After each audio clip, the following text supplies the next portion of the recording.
Hoje no Som em Prosa, uma homenagem à maior banda de rock de todos os tempos. Eu recebo aqui a Orquestra de Cordas do Interior Paulista fazendo uma releitura dos Beatles como você nunca viu. Fique ligado, o Som em Prosa começa agora.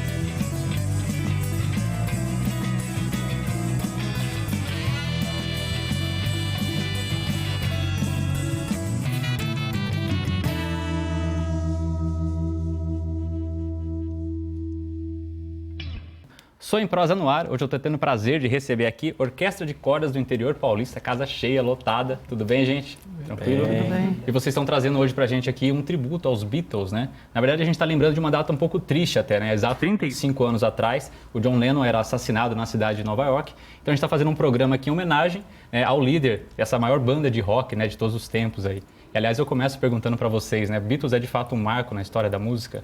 Paulo? Eu diria que para um músico erudito, né, que é a nossa formação, muitos comparam ele com Beethoven, né? Porque foi uma banda assim que revolucionou o mundo, né? Com o seu estilo, né, de música, vestimenta, ele mudou. Todo mundo, a partir dele, começou a criar grupos, até os cantores brasileiros, né? A velha guarda toda tem baseado nisso. E eu sou um apaixonado por Beatles, né? Então... Até queria saber como é que surgiu a ideia de começar esse projeto dessa maneira, assim, né? De juntar esse pessoal, não, vamos fazer um tributo aos Beatles. Na verdade, essa orquestra, a gente trabalha com o sonho da plateia, né? Então, nós fazemos uma série de shows que a gente toca exatamente o que o público quer ouvir. E não podia deixar de tocar Beatles, entre outros, né? Outras bandas famosas, como Queen, Guns N' Roses, Nirvana. Então, a gente usa essa formação erudita para tocar esse estilo de uma forma clássica, né? E dá uma cara totalmente diferenciada para essas músicas, né? Acho que as pessoas até se surpreendem, né? Justamente por isso. E outra coisa que é bastante interessante, que assim, se a gente pega os Beatles mesmo, a maior parte da estrutura das músicas não são tão complexas assim, né? Eu queria saber de vocês, assim, até na questão de fazer esse arranjo, né? O que vocês acham que tem de tão genial, né? Nas músicas dos Beatles? Olha, eu praticamente trabalhei em cima de cada música, né? Com um arranjador para a gente fazer isso. Então, é muito complicado você pegar um quarteto, né? Batera, que é o mais forte, o ritmo, que a gente coloca no contrabaixo. O contrabaixo sempre está fazendo a levada quando a gente toca sem bateria. A solo eu faço normalmente, né? E os primeiros violinos. Então, a gente faz sempre a dupla entre primeiros e segundos violinos. Violoncelo e viola faz a cama, que é o famoso pedal que a gente chama, que tem num grupo de rock, né? É até difícil assim pensar, né? Porque se a gente pensa nessa formação, né, de quarteto, de rock and roll, de bateria, etc, etc, como é que faz para dar essa coisa crua, né, do rock and roll, né? Porque de qualquer maneira, apesar de ser uma orquestra, vocês estarem aí em 10 pessoas tocando, e se aquela coisa do violino, né, uma coisa mais sutil, não, pelo contrário, assim, quem assiste ao vivo percebe um peso, uma força, uma energia, né? Então, como é que é trabalhar essa linguagem do rock and roll com esse grupo? Quando a gente acabou escrevendo esses arranjos, eu tenho na cabeça exatamente o show que eles fazem, né? Você pega um Nirvana, por exemplo, ou o próprio Beatles, vamos em cima disso. Na minha cabeça, eu tenho o clique da bateria o tempo todo, cara. E eu precisava distribuir em algum instrumento. Então, normalmente, viola, violoncelo e contrabaixo que faz essa base, né? E eu sempre peço para eles tocarem muito mais forte, porque isso é a levada da época, né? Você ouve gravação deles, às vezes não dá nem para ouvir a voz, mas a batida está ali, né? Que é o que movia toda aquela multidão que acompanhava eles. Então, eu me baseio mais ou menos nessa linha para poder escrever o que o público ouvia na época, né? Até porque eles não tinham tanto recursos, né, de equipamento. Sim. Então, e para a gente tem uma certa técnica para fazer qualquer estilo de música, né? Você pega o choro, por exemplo, ele é escrito quadrado, mas a gente tem que fazer ele todo sem quadro. E daí vai da escola e do aprendizado de cada um. Acertando tudo isso aí.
Som em Prosa de volta, hoje casa cheia. A gente está recebendo aqui a Orquestra de Cordas do Interior Paulista, num tributo aqui especial aos Beatles, né? A gente conversou um pouco sobre a questão de adaptação do repertório de vocês, né? De como que é pensar essa coisa, né? Do rock and roll dentro de uma formação de camerata, né? E se a gente pega esses 10 anos dos Beatles aí, são várias fases diferentes, né? Alguns CDs mais numa linha mais rock and roll, outras coisas mais psicodélicas, outras coisas até mais melancólicas, né? O repertório de vocês passa por tudo isso? Houve alguma escolha específica de alguma época? Como que é, Paulo? Olha, a escolha foi em cima do que o público gostava de ouvir, gosta de ouvir.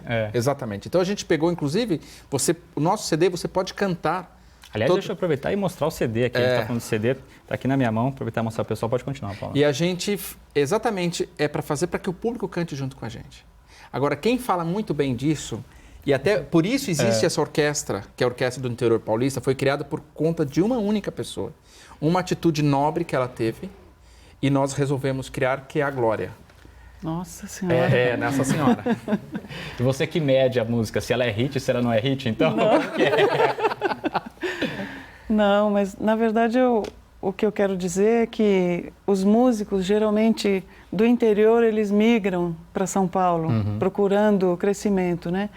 Então, esse grupo aqui está se formando ao contrário, né? São Paulo veio a nós e a gente está querendo criar realmente uma coisa aqui no interior, com músicos daqui. Até porque, assim, tem muita gente que manda muito bem aqui, né? Tem um pessoal no interior que estuda música há bastante tempo, grupos musicais aqui da região que são sensacionais, né? Então, acho que nada melhor que aproveitar esses talentos aqui do interior. E eu nunca imaginei que eu ia adorar tocar rock no violino. E é justamente isso que eu acho que a energia do rock é que a gente coloca e a gente começa a tocar diferente, né? Com muito mais energia. E isso depois também transforma o teu jeito de tocar para os outros estilos, né?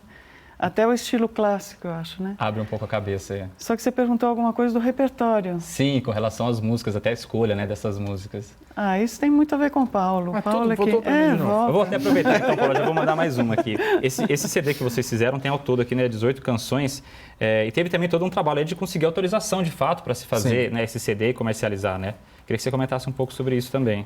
Ainda no Brasil, eu acho que no mundo essa coisa dos direitos é muito complexo, né? E, para você ter uma ideia, eu demorei quase 4 meses para conseguir a liberação dos direitos disso. Então, assim, estava com lançamento agendado e menos 20 dias quando chegaram as autorizações. E teve música que já tinha coisa gravada, né? Não, sim, teve música que não, de gravada a gente não pôde colocar porque não liberaram. Então, assim, até uma pena isso, a gente querer divulgar, né, de forma geral. E a gente tem essa limitação que é a liberação das músicas. Por exemplo, a gente gravou os CDs, mas eu não posso colocar na internet, eu não posso divulgar nenhuma outra forma a não ser a liberação para a quantidade de cópias que nós fizemos. Isso é uma coisa até complicada, né? Se por um lado toda essa questão de transformar os Beatles em superstars, né? E até porque, assim, lógico, é um grupo muito competente, né? E a indústria cultural, percebendo isso, transformou eles, né? Nessa potência que eles são até hoje, né? Conhecidos. Mas, por outro lado, a gente tem todo esse prejuízo por estar dentro de um conglomerado, né? Da indústria, né? De produção musical. Essas limitações de contratos e direitos autorais, né? Já tiveram na mão do Michael Jackson, já teve, né? De tudo aí, né? Eu estou muito feliz porque, na verdade, eu toco na USESP, né, há 20 anos. E aquilo é uma tortura, né? Porque a pressão ali, para quem conhece aquilo, você está em xeque o tempo todo, né? E falando um pouco do que a Glória contou dessa minha vinda para o interior, foi um casamento perfeito. Porque eu conheci esse povo aqui, que é maravilhoso, a gente se diverte, a gente brinca que isso aqui é a grande família, né? Pra você ter uma ideia, eu venho de São Paulo para cá todo final de semana, e daí a gente passa o dia ensaiando na Casa Glória, no meio do mato, naquela paz. Onde que eu vou ter em São Paulo, cara? Então, isso tudo faz com que a gente consiga tocar e agradar o público. Aí eu vou para casa e fico me matando com os arranjos, né? Mas é muito legal e poder tocar isso, sabe? Dar esse direito, porque a música erudita ela é muito limitada. Então, de que forma a gente atingir esse público? Fazendo esse estilo de música. Tá.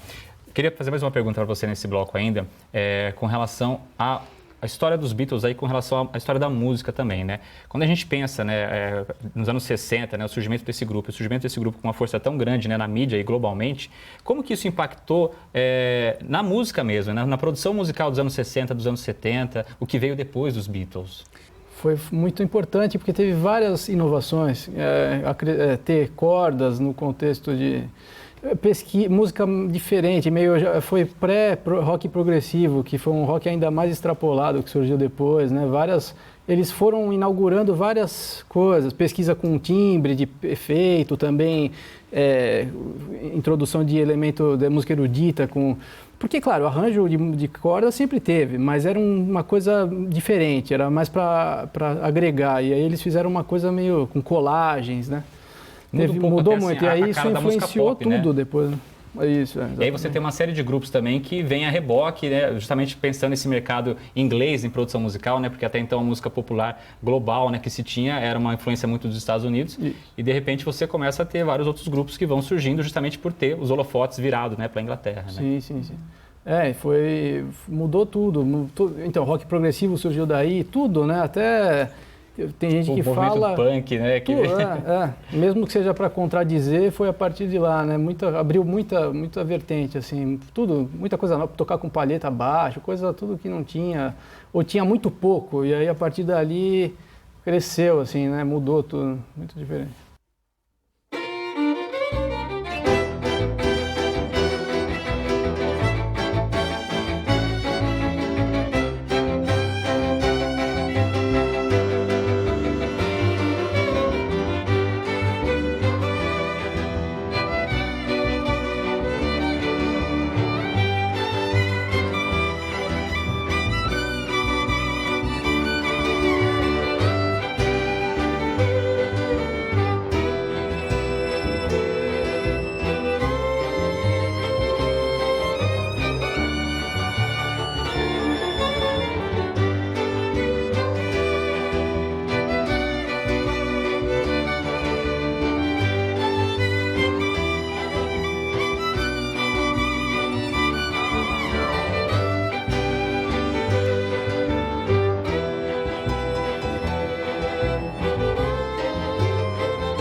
Som em Prosa de volta. Hoje a gente está recebendo aqui o pessoal da Orquestra de Cordas do Interior Paulista, essa grande homenagem aqui aos Beatles, né? Maior banda de rock do mundo. E a gente estava conversando no bloco passado, né, Flávio, sobre justamente essa questão de mudança de linguagem até da música popular. Mas uma outra coisa que também os Beatles acabaram trazendo, né, com essa coisa de estourar globalmente, foi a questão do desenvolvimento da tecnologia também, né, de instrumentos e equipamentos, né? Sim, muitos eles foram um dos que primeiro começaram a incorporar dentro da música popular coisas mais tecnológicas, assim, com força mesmo. Foi um dos primeiros. Por exemplo, coisas que só estavam até, inclusive, na música clássica, mas na área de eletroacústica, eletrônica, pesquisas muito ali escondidas com alguns caras, Stockhausen. Eles começaram a usar umas coisas que ninguém não se usava, entendeu? Instrumentos novos, mellotron,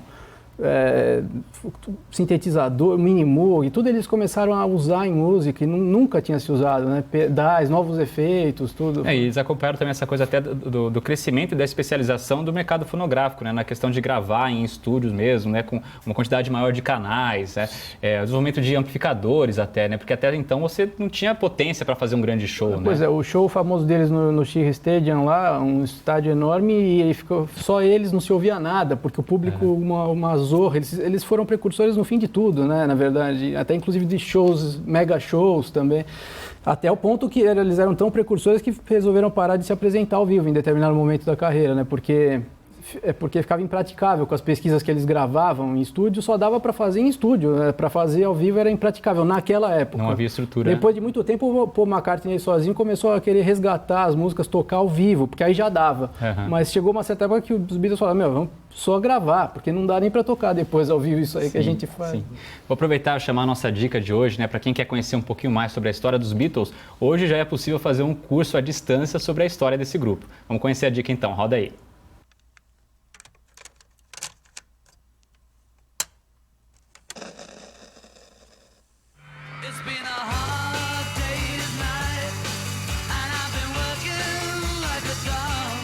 Som e Prosa indica o curso A Música dos Beatles.